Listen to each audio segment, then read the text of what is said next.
Welcome to Tirdiya classes friends. दोस्तों, स्वागत है आपके अपने YouTube चैनल तिरदिया क्लासेस में। इससे पहले अपने वीड के 2 लेक्चर पढ़े थे, जिसमें अपनों ने पढ़ा था वीड के बारे में और वीड की विशेषताएं। फर्स्ट लेक्चर में पढ़े थे अपने वीड के बारे में और वीड की विशेषताएं। सेकंड लेक्चर में अपनों ने वीड का क्लासिफिकेशन पढ़ा था, जिसमें अपने जीवन चक्र के आधार पर क्लासिफिकेशन पढ़ा था। जीवन चक्र के आधार पर यानी कि बेस्ड ऑन लाइफ साइकिल। जो बचे हुए जो क्लासिफिकेशन है वो अपने इस लेक्चर में पढ़ेंगे। तो वीडियो को स्टार्ट करते हैं। मेरा नाम है गोविंद तिरदिया और आप देख रहे हैं हमारा यूट्यूब चैनल तिरदिया क्लासेस। तो जो बचे हुए जो क्लासिफिकेशन है उसमें जो फर्स्ट आता है, फर्स्ट तो पढ़ लिया था, ये सेकंड है based on seed coat. Based on seed coat Hindi में क्या कहेंगे? बीज पत्तर के आधार पर। बीज पत्तर के आधार पर इसमें 2 होते हैं। फर्स्ट है मोनोकोट, इसको अपने हिंदी में कहते हैं एक बीज पत्री। एक बीज पत्री। और सेकंड है डाइकोट, जिसको अपने कहेंगे द्विबीजपत्री। द्विबीज पत्री। पहले अपने प्रैक्टिकल समझते हैं।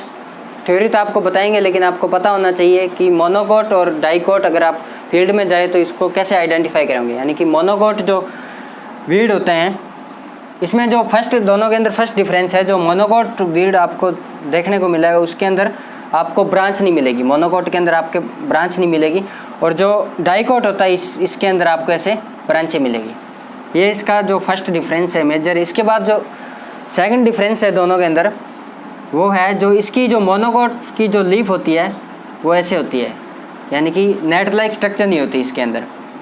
डाइकोट की जो लीफ होती है उसके अंदर ऐसे नेट लाइक स्ट्रक्चर मिलेगी आपको। आप लिख लो नेट लाइक स्ट्रक्चर। हिंदी में लिख लो आप जालीनुमा संरचना। यानी आपको इसको और थोड़ा देखोगे तो ऐसे ऐसे आपको इसमें नेट लाइक स्ट्रक्चर मिलेगी। तो ये मेजर डिफरेंस है मोनोकोट और डाइकोट वीड के अंदर। एग्जाम्पल देख लेते हैं जो ज़्यादा इम्पोर्टेंट होते हैं, मोस्टली एग्जाम्पल जो एग्ज़ाम में पूछे जाते हैं। मोनोकोट में कौन कौन से आते हैं? मोनोकोट के एग्जाम्पल हैं गेहूँसा। गेहूँसा को अपना गुल्ली डंडा भी कहते हैं।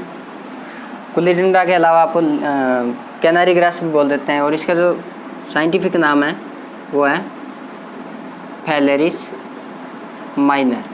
क्या है? फैलेरिस माइनर। सेकंड है फिर एविना फेटुआ। एविना फेटुआ, इसको अपने कहते हैं जंगली जई, विल्ड ऑट, जंगली जई। और मोनोकोट वीड के जो एग्जाम्पल है इसमें मोथा है। मोथा के अलावा धूप घास है। ये सब मोनोकोट वीड के अंदर आते हैं। इसके अलावा अपने बात कर लेते हैं फिर डाइकोट वीड के एग्जाम्पल कौन कौन से। डाइकोट जिसको अपने हिंदी में कहेंगे द्विबीजपत्री। इनके एग्जाम्पल में है बथुआ, जिसको अपने कहते हैं साइंटिफिक नाम है जिसका चिनोपोडियम एल्बम। उसके बाद में खरबथुआ, खरथुआ, जिसका साइंटिफिक नाम है चिनोपोडियम मुरेल। फिर है हिरणखुरी। हिरणखुरी भी डाइकोट वीड है। इसका साइंटिफिक नाम है कन्वोल्वुलस आर्वेंसिस। इसके अलावा जंगली चौलाई, जिसको अपन कहते हैं विल्ड अमेरेंथस। ये सब डाइकोट वीड के एग्जाम्पल हैं। इसके बाद में जो थर्ड नंबर जो क्लासिफिकेशन है वो है पत्तियों की बनावट के आधार पर। पत्तियों की बनावट के आधार पर। पत्तियों की बनावट के आधार पर वीड का क्लासिफिकेशन। इंग्लिश में कह सकते हैं आप according to leaf arrangement. According to leaf arrangement. इसमें भी 2 टाइप के होते हैं। फर्स्ट है नैरो लीफ टाइप के वीड होते हैं और सेकंड है ब्रॉड लीफ।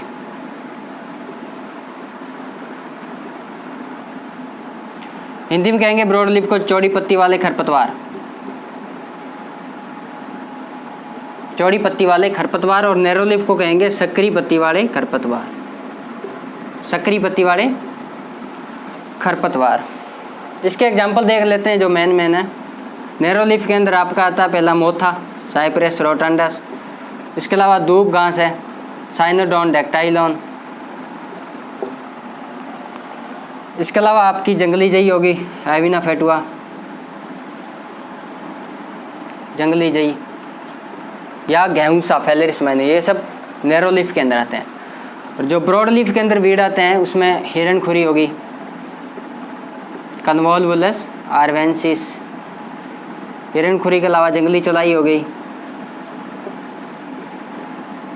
जिसको कहते हैं अपने विल्ड अमेरेंथस।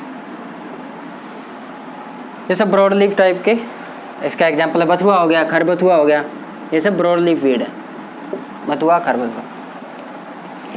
इसके बाद में 4 नंबर जो क्लासिफिकेशन है, जो सबसे मोस्ट इम्पॉर्टेंट क्लासिफिकेशन है, जिसमें से कई बार क्वेश्चन आते हैं, बार क्वेश्चन आते हैं, वो है फसल और क्रॉप का रिलेशनशिप के आधार पर। फसल व खरपतवार, फसल और खरपतवार के संबंध के आधार पर जो क्लासिफिकेशन है, इंग्लिश में लिखोगे क्रॉप और वीड एसोसिएशन, क्रॉप और वीड एसोसिएशन। ठीक है, तो इसमें फर्स्ट आता है आपका absolute weed, absolute weed, absolute weed जिसको हिंदी में कहेंगे आप निरपेक्ष पूर्ण खरपतवार, निरपेक्ष पूर्ण खरपतवार। कौन से होते हैं एब्सोल्यूट वीड? एब्सोल्यूट वीड अपने उन्हें कहते हैं जो, यानी कि सभी टाइप, इसमें सभी खरपतवार हैं जो क्रॉप को हानि पहुंचाते हैं, यानी कि सभी खरपतवार क्रॉप को हानि पहुंचाते हैं, चाहे वो 1 वर्षीय हो, चाहे द्विवर्षीय हो, चाहे बहुवर्षीय हो, सब टाइप के एग्जाम्पल इसके अंदर आएंगे, सभी टाइप के क्रॉप को नुकसान पहुंचाएंगे। इसके एग्जांपल है जैसे मोथा है, चाहे साइनोडोन डेक्टाइलॉन हो, सब इसके अंदर जितने वीड है वो सब एब्सोल्यूट वीड, यानी कि इसको ऐसे कह सकते हैं कि अविकल्पी वीड, यानी कि ये ओनली और ओनली क्रॉप लैंड पर ही ग्रो करते हैं। फिर नेक्स्ट आता है रिलेटिव वीड, ये 4 नंबर क्लासिफिकेशन चल रहा है अपना, association of crop and weed. Relative weed,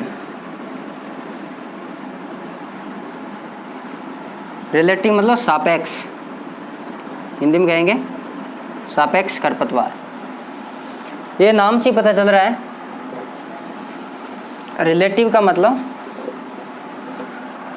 देखो, जैसे आपने क्रॉप लगाई है, आपने कोई क्रॉप लगाई है, ये लगाई है, गेहूं लगा दी, ठीक है, गेहूं के अंदर एक पौधा उग गया सरसों का, क्रॉप लगाई गेहूं, गेहूं के अंदर एक पौधा हो गया सरसों का, सरसों को क्या कहोगे आप? रिलेटिव वीड, यानी कि एक क्रॉप के अंदर किसी दूसरी क्रॉप का पौधा उग जाना, उसको अपने कहेंगे रिलेटिव वीड। ठीक है, क्वेश्चन आएगा सीधे ही पूछेंगे आपसे कि गेहूं के अंदर सरसों का पौधा लगा हुआ है या गेहूं के अंदर बारले का पौधा लगा हुआ है, तो उसको क्या कहेंगे, मतलब किस टाइप का एग्जाम्पल है? तो उसका आंसर आएगा रिलेटिव वीड।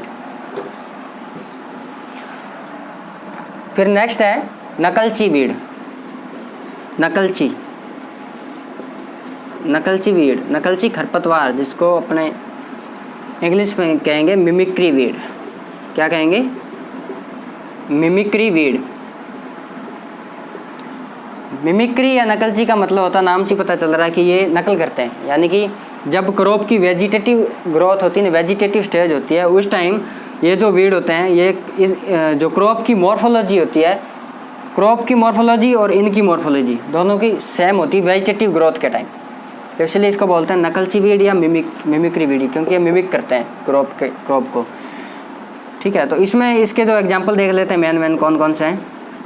गेहूं के अंदर गेहूंसा, गेहूं के अंदर गेहूंसा, गुल्ली डंडा, गेहूं का मामा या फेलेरिस माइनर। धान के अंदर जंगली धान, धान के अंदर जंगली धान, विल्ड राइस, ये सब नकलची वीड के एग्जाम्पल है। ठीक है, फिर नेक्स्ट आता है रोग वीड। नेक्स्ट है रोग वीड, ये 4th नंबर है, इसी का ये 4 नंबर का, ये 4 नंबर में 4th है रोग वीड।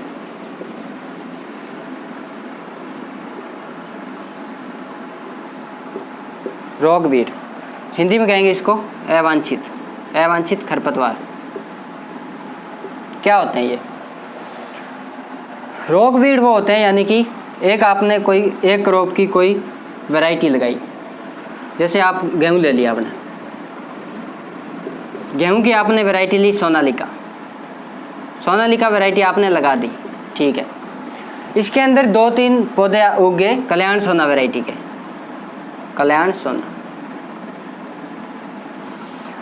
सोनालिका और कल्याण सोना वैरायटी दोनों गेहूं की है, वैरायटी सेम क्रॉप की है, लेकिन सेम क्रॉप हो लेकिन वैरायटी अलग हो। यानी कि सोनालिका के अंदर अगर कल्याण सोना के कुछ वीड आपने लगाई, सोनालिका है लेकिन कल्याण सोना के 2-3 इसमें पौधे उग गए, तो उनको कहोगे आप रोग वीड, यानी कि अन्य किस्म का उग जाना।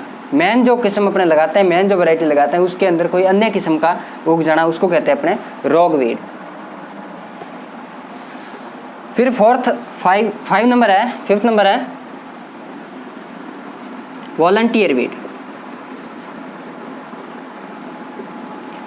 वॉलंटियर वीड जिसको हिंदी में कहेंगे वांछित वीड, वांछित खरपतवार। क्या होते हैं वॉलंटियर वीड? देखो आपने अभी क्रॉप लगाई सरसों, इससे पहले क्रॉप लगी थी गेहूं। ठीक है, यानी कि पहले जो क्रॉप लगी थी उसके कुछ सीड बाद वाली क्रॉप के अंदर उग जाना। गेहूं के कुछ सीड है वो सरसों के अंदर उग गए, उसको कहेंगे आप वॉलंटियर वीड। ठीक है, समझ आ गया कि वॉलंटियर वीड किसे कहते हैं? फिर है ऑब्जेक्शनेबल वीड, 6 नंबर है objectionable weed. Objectionable weed, objectionable weed Hindi में लिखें आपत्तिजनक खरपतवार। आपत्तिजनक खरपतवार आपत्ति करते हैं, यानी कि इनके जो सीड होते हैं ना वो क्रॉप के सीड के साथ मिल जाते हैं। अगर अलग करें तो उसमें नाम से पता, ऑब्जेक्शन करते हैं यानी कि अलग कर डिफ़िकल्ट होता है, इनको अलग करना, क्रॉप के सीड से अलग करना डिफ़िकल्ट होता है। एग्जाम्पल देख लेते हैं इसके। सरसों के अंदर सत्यानाशी, सत्यानाशी के जो बीज होते हैं वो सरसों के बीज के सेम ही होते हैं, इसलिए इनको अलग करना मुश्किल होता है। इसी तरह बरसीम के अंदर कासनी, गेहूं के अंदर हिरणखुरी,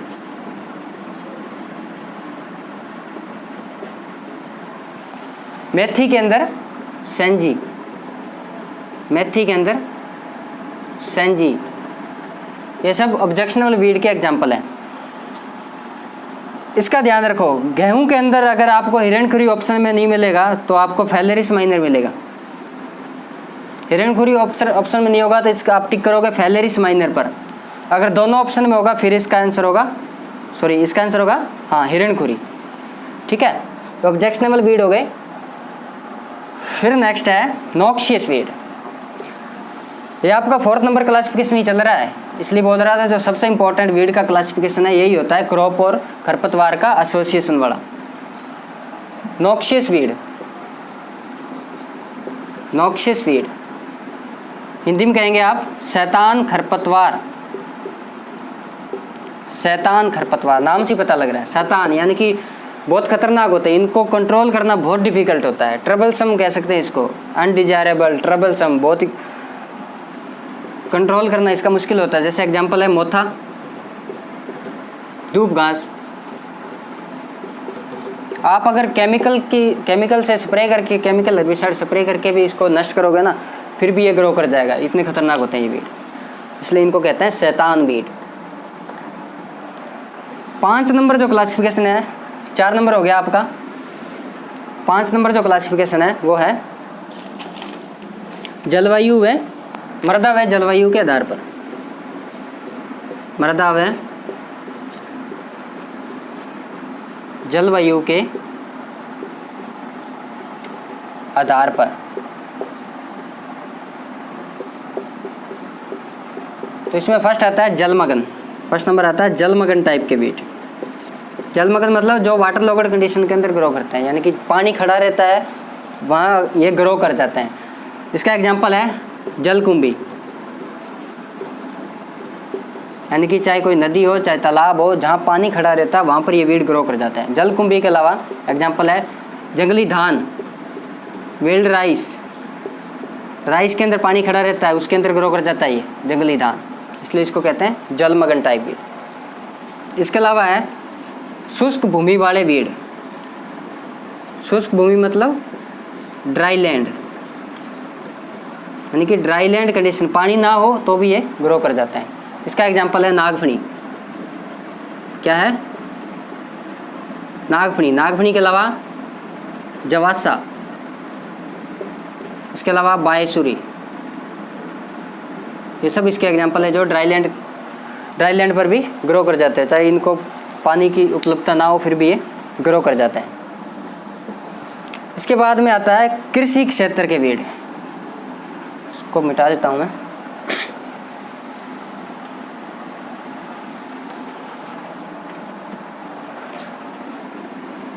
कृषि क्षेत्र के वीड, कृषि क्षेत्र के खरपतवार, इंग्लिश में कहोगे कल्टीवेटेड लैंड के वीड। जो वीड खेतों के अंदर उगते हैं, फसल के अंदर उगते हैं, यानी कि कल्टीवेटेड लैंड पर उगते हैं, उनको कहेंगे अपने कृषि क्षेत्र के खरपतवार। जो सभी जितने भी टाइप के जो वीड है जो क्रॉप फसलों के अंदर होते हैं उनको अपने कहेंगे कृषि क्षेत्र के वीड। इसके अलावा आता है नॉन एग्रीकल्चर लैंड या नॉन कल्टीवेटेड लैंड कह सकते हैं। नॉन कल्टीवेटेड लैंड यानी कि नॉन कल्टीवेटेड लैंड पर उगने वाले। अब नॉन कल्टीवेटेड लैंड कौन कौन सी होती है? रोड के किनारे उग गए, कोई रेल मार्ग पर उग गए, रेल मार्ग की पटरियों पर। इसके अलावा क्रिकेट के मैदान में उग गए, उसको अपने क्या कहोगे? नॉन कल्टीवेटेड लैंड वाले वीड। एग्जाम्पल कौन कौन से है? गाजर घास है, पार्थेनियम स्टेरोफेरस, ये नॉन क्रॉप लैंड वीड है। लेंटाना कैमरा है, ये भी नॉन क्रॉप लैंड वीड है। दूब घास है, ये भी नॉन क्रॉप लैंड वीड है।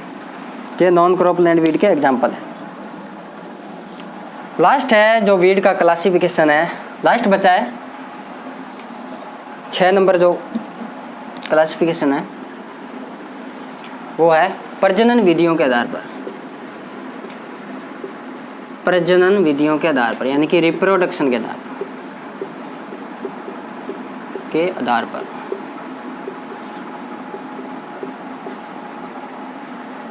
इसमें 3 टाइप के होते हैं। कौन कौन से होते हैं? पहला होता है बाय सीड। बाय सीड यानी कि जिनका रिप्रोडक्शन, जिनका प्रजनन बीज से होता हो, वो सारे आते हैं इसके अंदर। सेकंड है वानस्पतिक। वानस्पतिक मतलब वेजिटेटिव। अब वेजिटेटिव के अंदर कौन कौन से आते हैं? जैसे राइजोम से जिनका रिप्रोडक्शन हो, राइजोम के अलावा ट्यूबर है, जड़ है, तना है, पत्ती, उनके अंदर ये आते हैं। बोथ जिनका दोनों से होता हो। तो सीड के कौन कौन से हैं? बथुआ है, एग्जाम्पल है बथुआ है, खरथुआ है, इसके अलावा घेमसा है, पैलेरिस माइनर, एविना फेटुआ है, जंगली जई। इनका सबका जो प्रजनन होता है सीड से होता है। जो वानस्पतिक होते हैं वो प्रोडक्शन, जिसमें मोथा है, मोथा का किससे होता है? ट्यूबर से। सोरगम आलेपेंस है जिसको अपने बरू ग्रास कहते हैं, उसका किससे होता है? राइजोम से। ठीक है। साइनोडोन डेक्टाइलोन है, दूब घास है। तो ये सब इसके अंदर आते हैं वानस्पतिक टाइप के अंदर। और बोथ में दोनों ही आ जाते हैं, जिसका सीड से भी होता है और इससे भी होता है। तो ये अपने वीड के क्लासिफिकेशन पढ़े अपनों ने, सब टाइप के वीड के क्लासिफिकेशन पढ़े। आई होप आपको वीडियो पसंद आया होगा। वीडियो पसंद आया तो वीडियो को लाइक करें, शेयर करें और कमेंट जरूर करें। कमेंट करके बताएं कि आपको कैसा लगा वीडियो। और चैनल पर फर्स्ट बार आए तो चैनल को सब्सक्राइब जरूर करें।